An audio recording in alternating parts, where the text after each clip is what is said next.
and beginning with Moses and all the prophets, he explained to them what was said in all the scriptures concerning himself.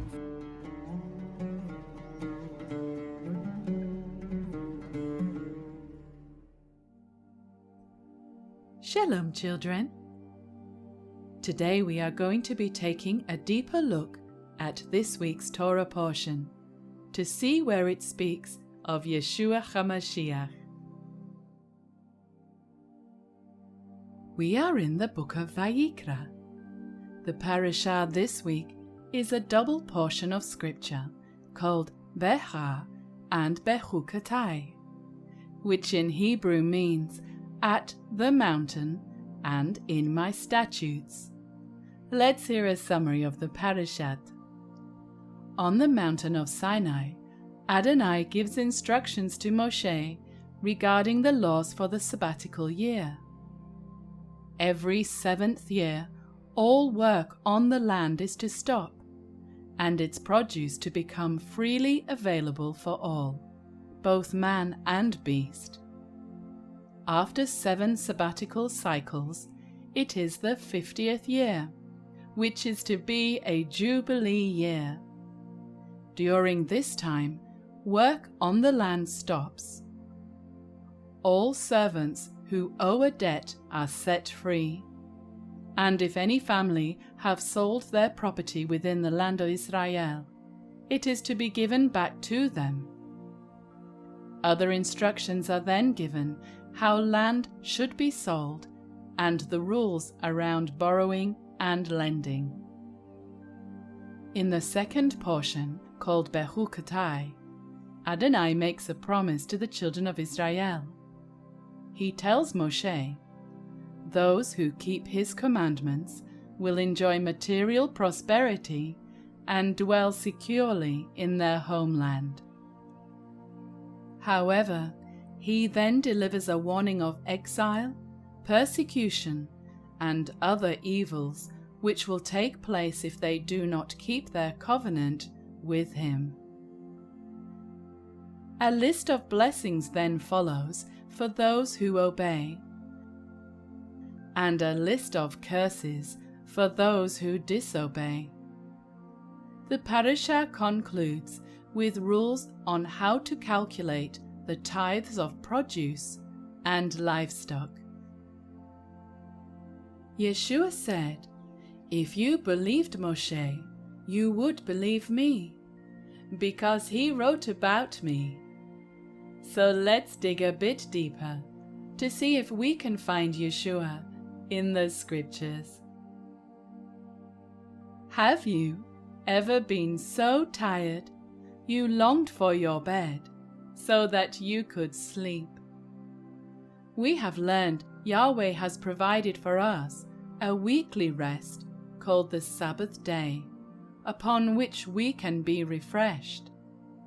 But did you know the land needs to rest too? You see, producing crops year in, year out takes a lot out of the ground, and so it too needs time off to be replenished. Of course, the one who created the world knows this, and so put into place the sabbatical year rules. Let's do some digging and see if we can search out the deeper meaning of the 7-year cycle and come to understand the shadow picture it creates. Do you remember seeing this timeline before? It shows how the 7-day week can represent 7,000 years of man. Now let me ask you, do you think that we take good care of the world around us as well as we should? No, sadly we do not. We get greedy and thoughtless. So imagine the wonderful rest and rejuvenation nature will experience when Yeshua reigns as King during the 7th day. We have learned a sign points to something. It's not the actual destination. The weekly Sabbath rest points to the eternal rest we will have. And in the same way, the sabbatical land rest points to the eternal rest which creation will enjoy. We read about it in the last book of our Bible. He showed me a pure river of water of life, clear as crystal, proceeding out of the throne of Elohim and of the Lamb. On each side of the river stood the tree of life, bearing 12 crops of fruit, yielding its fruit every month. And the leaves of the tree are for the healing of the nations. What a wonderful thing to look forward to! Have you ever been so happy you shouted with joy? That feeling is called jubilation. As we continue on in our parashah today, we learn of a special appointed year which brings great jubilation. Indeed, it is even called the year of Jubilee. Jubilee in Hebrew is Yovel, which means ram's horn or trumpet. The Jubilee year is announced with the blowing of trumpets. It marks the beginning of all debts being cancelled and the freeing of slaves. This reminds me of the children of Israel being set free and brought out of the land of Mitzrayim on the night of the very first Pesach. What is interesting, Luke records for us one time when Yeshua was in the synagogue. We read, "He was handed the book of the prophet Isaiah and found the place where it was written, 'The Spirit of Adonai is upon me, for he has anointed me to bring the good news to the poor. He has sent me to proclaim that captives will be released, that the blind will see, that the oppressed will be set free, to proclaim the acceptable year of Elohim.' Then he closed the book and gave it back to the attendant and sat down. And all the eyes of all who were in the synagogue were fixed on him.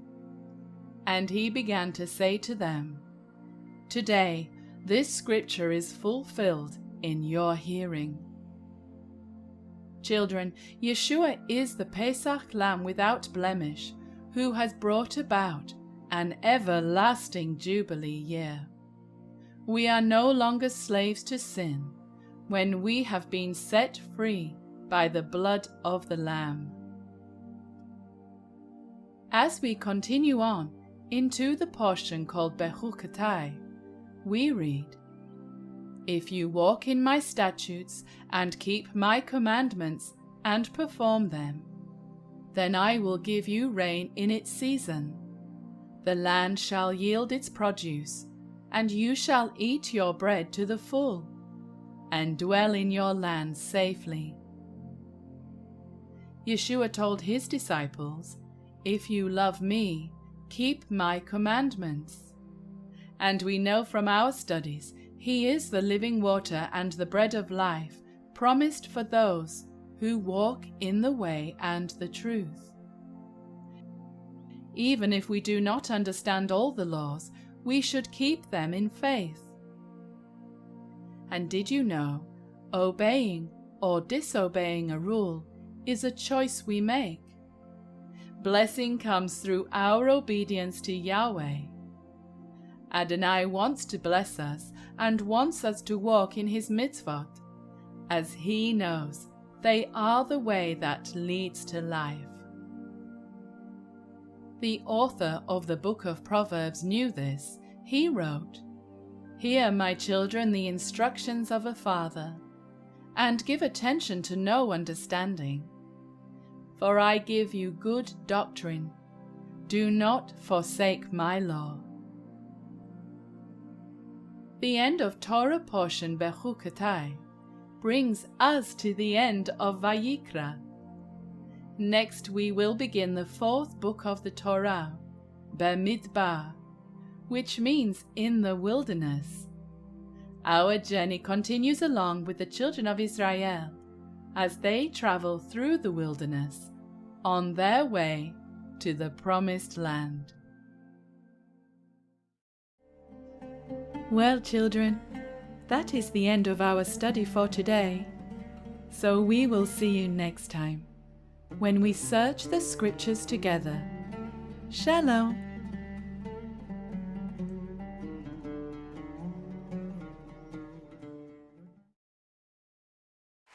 Shouts of joy and victory resound in the tents of the righteous of the Lord. Shouts of joy and victory resound in the tents of the righteous of the Lord.